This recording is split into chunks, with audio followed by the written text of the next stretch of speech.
Hello everyone, मेरा नाम advocate Rahul Mishra है और आज हम समझने की कोशिश करने वाले हैं सेक्शन 161 ऑफ सीआरपीसी। जो सेक्शन 161 ऑफ सीआरपीसी डील करता है it's statement given to the police officer. अब statement given to the police officer basically ये है कि जब आप एफआईआर लिखाते हो, एफआईआर के बाद आपकी जांच पड़ताल चलती है, तो स्टेटमेंट या कन्फेशन जो आप पुलिस ऑफिसर के सामने बताते हो या पुलिस कन्फेस आपसे जो करवाती है इनके इन प्रकार किसी तरीके से जो आपसे कन्फेशन पुलिस लेती है, वही सेक्शन 161 सीआरपीसी डील करता है।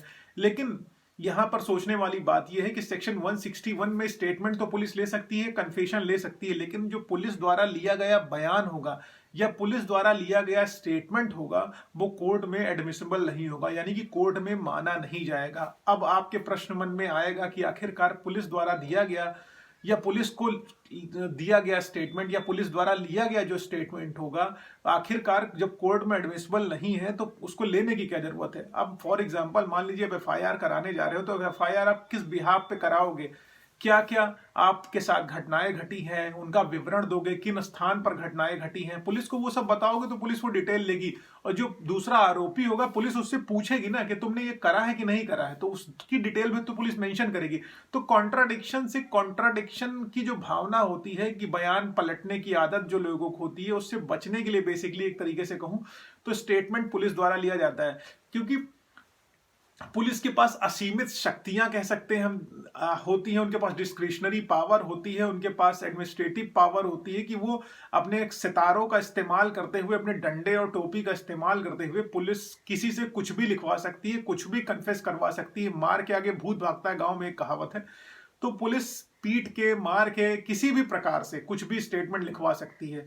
इसीलिए माननीय न्यायालय ये तय करते हैं, न्यायाधीश महोदय ये तय करते हैं, क्योंकि पुलिस अपने पावर्स का मिसयूज कर लेती है। उनके पास बहुत तगड़ी पावर होती है, उस पावर का मिसयूज कर लेगी अगर पुलिस, तो पब्लिक के पास कोई रेमेडी बचेगी नहीं। अगर पुलिस के ही स्टेटमेंट के बिहाफ पे सारी चीजें होने लगेंगी, तो हम लोगों ने पास में देख रखा है पुलिस ने कितनी ज्यादा एनार्की फैला के रखी हुई है, कहां कहां क्या क्या रॉन्ग स्टेटमेंट लोगों के लिखवा के लोगों का जीवन भ्रष्ट करके रखा हुआ है। इसीलिए क्या होता है, इसी कॉन्ट्राडिक्शन से, इसी एनार्किज्म से बचने के लिए पुलिस के स्टेटमेंट को कोर्ट में माना नहीं जाता है, माननीय न्यायालय में उसको एक्सेप्ट नहीं किया जाता है, क्योंकि माननीय न्यायाधीश सर्वोपरि है, माननीय न्यायालय सर्वोपरि है। उसके समक्ष जो कुछ भी आप कहेंगे वही कोर्ट में एडमिसिबल होगा, वही कोर्ट में माना जाएगा, उसी के आधार पर ट्रायल चलेगा, उसी के आधार पर सजा होगी, उसी के आधार पर एक्विटल और कन्विक्शन होगा।